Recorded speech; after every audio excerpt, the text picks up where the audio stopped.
at a company in 2019 that is a manufacturing company right here in Huntington that we supply to the U.S. Navy. I started as a receptionist. I did data entry, had zero background in tech. I was never one that was like a tech enthusiast or anything like that at all. That's not, if you would have said 6 years ago to me, you're going to go into IT, I would have probably laughed. This is not where I saw myself. About a year into my employment, our company owner comes to me and she says, "Hey, you seem to know quite a bit about computers. How would you like to join our cybersecurity team?" And my response was, "I have no clue what that means, but that sounds really cool." So I started taking some courses on our firewall, our uh, different security software that we already had implemented. A few months into this, I am handed information regarding a compliance that we have been required to have since 2017, and this is 2020. So it was scary. It was the most traumatizing thing I've ever experienced, probably, because I learn about this. I print off the document that's 162 pages, which also has a secondary document that goes along with it that's another 100 pages. And then there's 50 other documents that goes along with that too. I open it and I was like, I have no clue what these words even mean. There was things such as split tunneling. No idea. Had no clue. So about a year into it, I said, hey, I'm going to go to school because I have to have some type of tech understanding to even have any clue what I'm doing here. So I came to Mountwest and I graduated with a degree in information technology networking, system security administration. I work for a small manufacturer. There's about 80 employees. So I am, as my tagline on LinkedIn is, a one-woman IT department. I handle everything from analog phones to this past week I had to learn how to burn DVDs again for the first time in 20 years. So if it has anything slightly to do with technology, it's me. So I am technically the director. However, my main focus is regarding this regulatory compliance. The name of this is called CMMC, or Certified Maturity Model. Sorry, Cybersecurity Maturity Model Certification. What happened was, I said we've been required since 2017 to have this. Well, so was everyone else in the defense industrial base. And there were multiple instances where companies were being hacked, breached, information was getting out. They have signed off all of these years. Yeah, we've 100% done everything that we're required to do. That wasn't the case. My company was one of those same ones that checked off, yeah, we've done all 110 things, and they hadn't done the first one.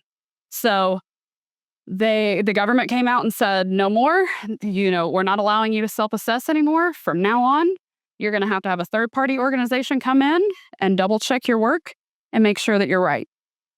Well, that was supposed to go in effect in 2020. Things got pushed. It just became finalized in November 2024.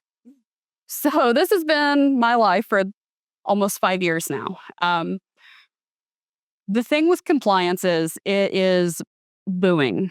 It has become a big step in the industry because not just defense. If you've went to the doctor's office, HIPAA. HIPAA is a regulatory compliance required for medical industries. Even car loan organizations or car dealerships, they're required to have it. Your law firms, just about any industry now that has any type of information that could be deemed sensitive has to go through some type of regulation for compliance. The one I deal with is intense. I have 320 different items that I have to make sure are taken care of. And many of those, it's kind of a look and see. I work for a small company. We make nuts and bolts. So what I do is not going to be the same as a company B that makes a machine gun, So you kind of have to go back and forth on, does this meet criteria? Does it not? Um, the the thing is with the GRC industry, GRC stands for Governance, Risk, and Compliance, this is the not so pretty side of cybersecurity.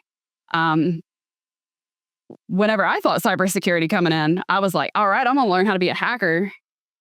No, I don't hack anything. I don't know how to hack anything.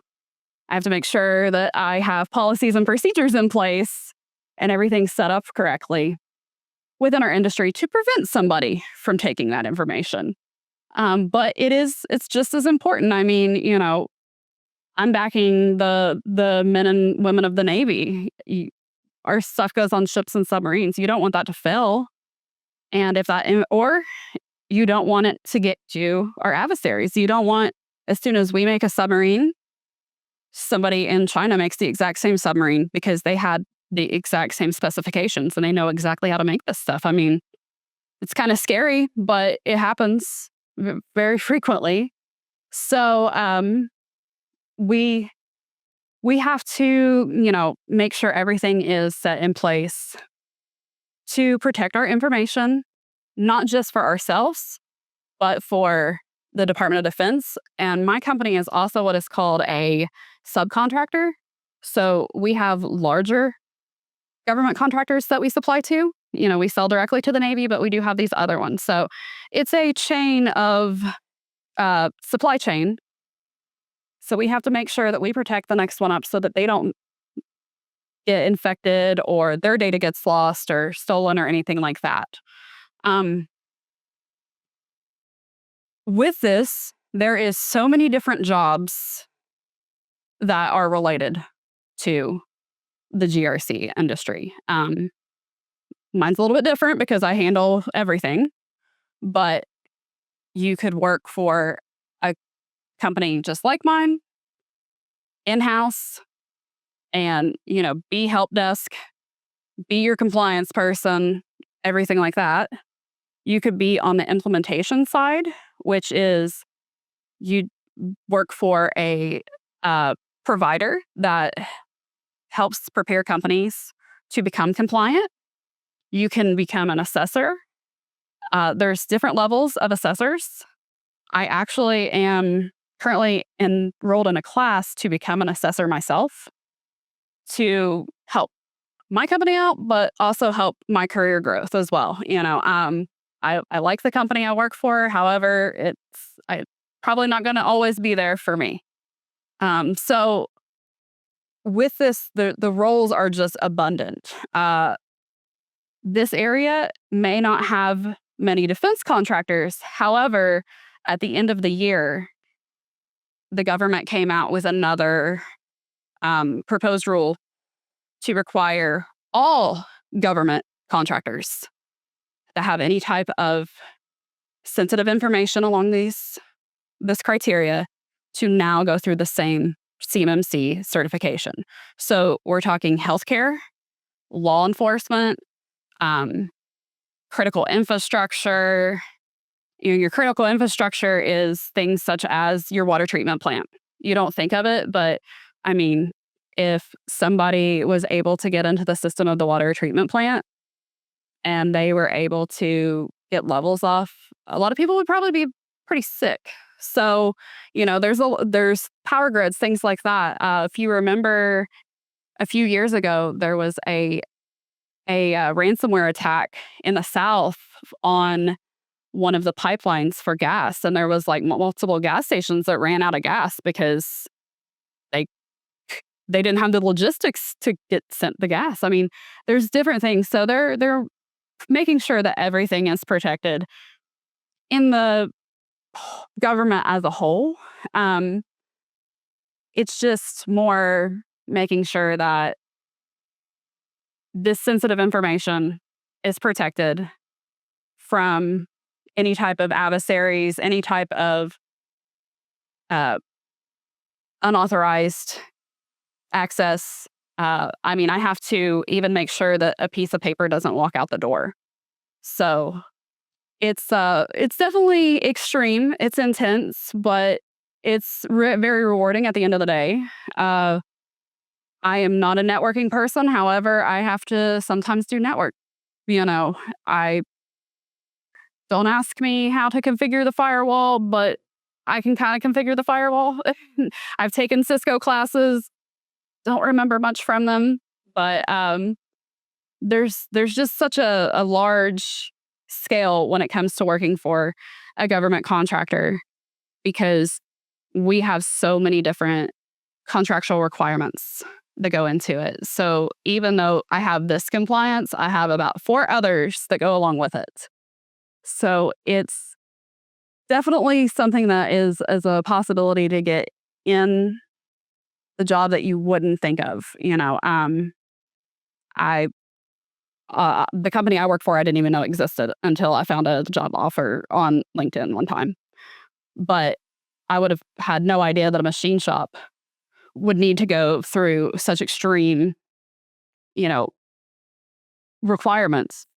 We make nuts and bolts. Like I would have never dreamed that, nuts and bolts needed to be under such strict guidelines, but it's part of it.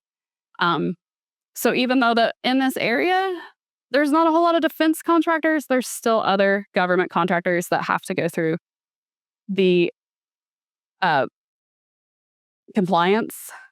So I see probably very soon there's going to be more jobs opening up in the compliance side. I actually had a local MSP call me last week wanting to learn more about CMMC because it's not really known in this area. Now, I can go to Virginia and I have probably 200 people I know in the Newport News area or DC or whatever that this is what they do. I went to DC to a conference 2 years ago and I met hundreds and hundreds of people that this is their livelihood. This is what they've done for years. But I can't tell you another person here in Huntington that does it. So it's starting to expand with the fact that they're now requiring it for all government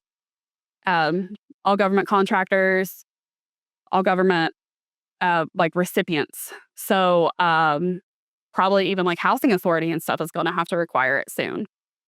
So the fact that I've had a couple of local MSPs reach out to me recently makes me feel like they're trying to open it up more to offer those protections. I know the couple that spoke before me said that they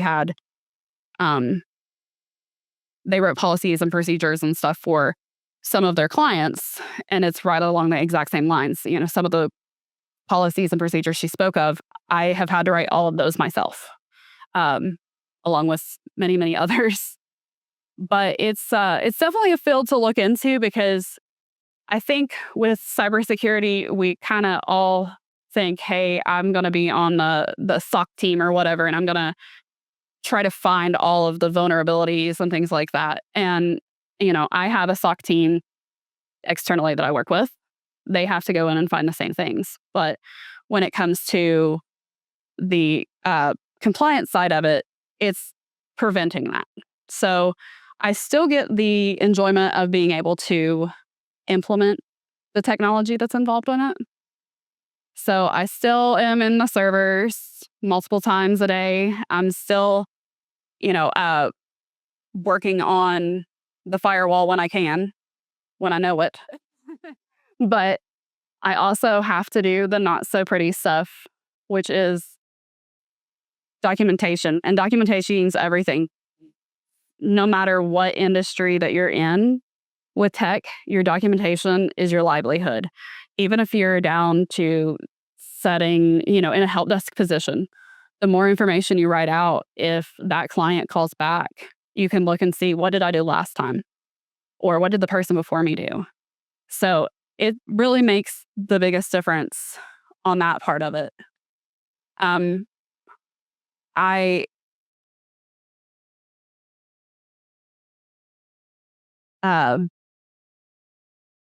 sorry, I lost my train of thought there.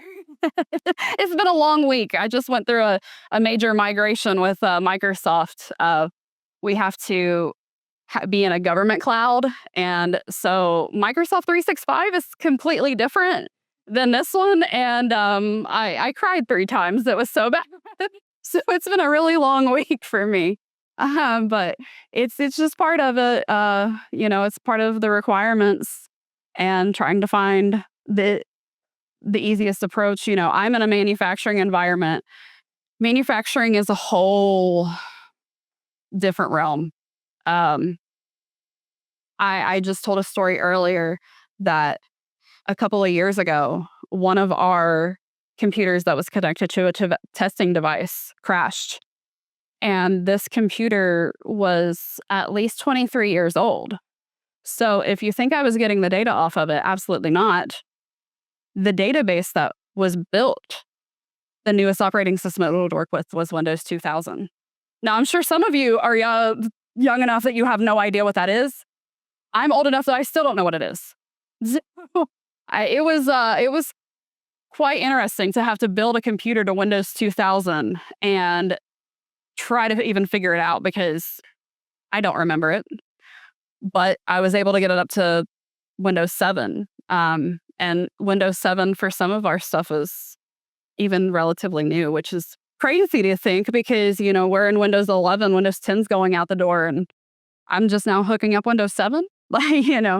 Um, so things are a little different in a manufacturing world. I have fought all week over trying to become more digital because we spend $40,000 a year on paper. And that's actually went down as the sad part. It used to be about $75,000 a year. So modernizing is just trying, the argument of that of trying to modernize is wild. So when you're talking cybersecurity requirements on 1995 systems, I've gone crazy. But it's very rewarding at the end of the day. I've definitely been stressed out tremendously going through all this process, but hopefully my company will be certified by the fall, and then I will finally breathe. But it's definitely trying, and like they were saying earlier, things change so often. This particular compliance is on its 4th revision, and it just got released. I mean, the fact that it's been through 4 revisions and it's just now required is crazy. But if you are anyone that hates redundancy, tech is the world to get into. I am a neurodivergent person, and I hate doing the same thing over and over. And where I work, I am the only person that does not do the same job day in and day out. Even though my title stays the same, doesn't matter. You might have a problem today that 3 weeks later, it's the same problem, but you're going to have to go through a whole different solution because the first one didn't work. Or, you had this problem, but now this way has changed a little bit. We were talking about Microsoft earlier, and Microsoft changes names every 5 minutes. So it's definitely something that I would recommend getting into if you like change, if you like critical thinking, because there's so much critical thinking involved. I mean, as someone says, IT is basically Google, using Google. However, even though that's true, you got to know what to Google. But it's definitely rewarding.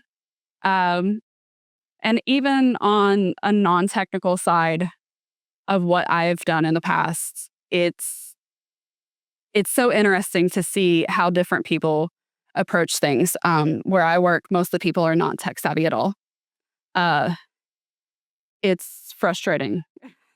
If you think of your parents coming to you and asking, hey, how do I log into Facebook? Have 30 of those, because that's what I deal with every day. But it's teaching them so that they can do it themselves the next time. It's definitely eye-opening, but I don't think I changed my mind anymore. I'm too old to go back to school is what I say now.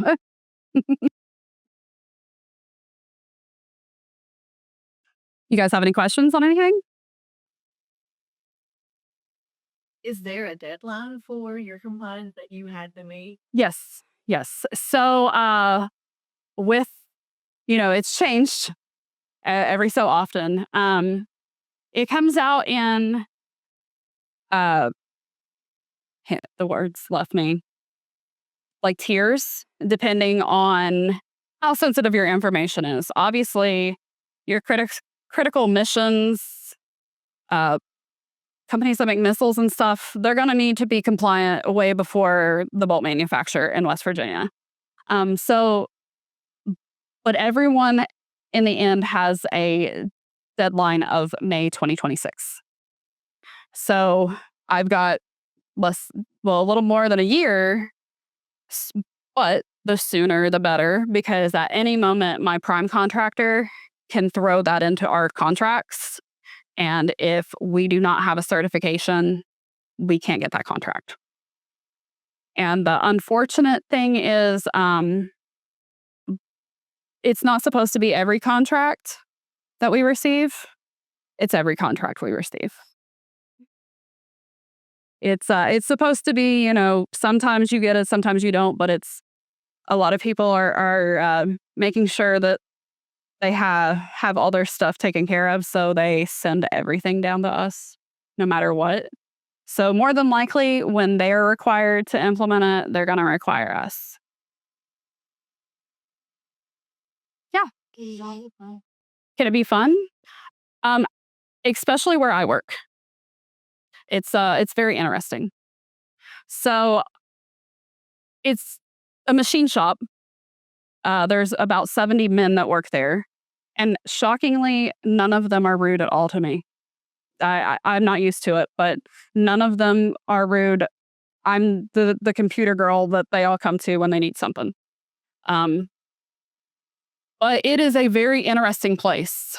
Uh, we actually just took on some high school students from Wayne for internships, and I have to warn all of them that you're going to hear a lot of inappropriate stuff because there's a lot, and you're going to see inappropriate stuff. The company I work at, the owner, it's a family owned business, third generation, and the owner's dad owned it for many years, and he is a major art collector. And when I say major, I mean the Huntington Museum of Art has nothing on him. There's 50,000 square feet of nothing but art, and some of it's really interesting for sure. Um, So yeah, it's art gallery in the front, machine shop in the back. But yes, it can be, especially whenever I'm trying to learn how to do something new. Recently, I purchased some new hardware that I had. It wasn't something I learned in school that of how to transfer my stuff over, but I wanted to take the task on myself and I taught myself how. And it's really rewarding whenever, you get something and you're like, I have no idea how to do this and it works. So I know that it sounds really boring and it is really boring a lot of the time. I'm not going to lie about that, but it can be fun for sure. Um, and I have been lucky enough to go to 3 different conferences. So I've traveled to Orlando, Washington D.C., and San Diego, California. So that's always a benefit, It's kind of like a paid vacation a little bit. But I have met people as high as the Department of Defense Chief Information Security Officer, which is wild to think because, like I said, I was a receptionist at a small manufacturer in West Virginia. So the fact that I've met someone, I've spoke with people from the FBI, I've had Department of Homeland Security work with me before. It's it's interesting for sure because it's like, wow, I have somebody from this large government agency and they know who I am. And those connections pay off in the long run too. If you need something, uh, especially if you need a job opportunity, they're usually good to work with because you got to start somewhere. And unfortunately, in the cybersecurity world, you graduate school, you don't get a job in cybersecurity. That's kind of one of those things. If you notice, the one gentleman said he worked at help desk and a couple other places. That's how it starts. Is you have to start lower and work your way up. I mean, I was lucky enough that I had a job going into it, but um, you got to get the experience. You're not gonna get a cybersecurity job making six figures right off the bat. It just doesn't happen. Yeah. For your job, do you travel or are you stationed? Wow. So unfortunately, where I work at a company that's stuck in the 90s, I come to work here in Huntington 5 days a week, to the shop every, every day. But most most companies that handle clients like your MSPs, your MSSPs. So MSP is the managed service provider, which is a lot of the people that spoke a little bit ago. Then there's MSSP, which is a managed security service provider. They focus more on the security side, whereas managed service providers focus more on like desktop applications, things like that. Those almost all of them are remote. So if I decide that I don't want to work where I'm at now or things just don't work out or whatever, luckily the odds of me having to move are fairly low. So I could work out of California, but sit at my house. Yeah. So it honestly just depends what you do. You have to travel or not. I have to travel 15 minutes to work, but I have a nice schedule. I work Monday through Friday, 7 a.m. to 3:30 p.m. So I can't complain too much. When I leave the office, I'm done. I don't have my email on my phone. I'm done. Anybody else have anything?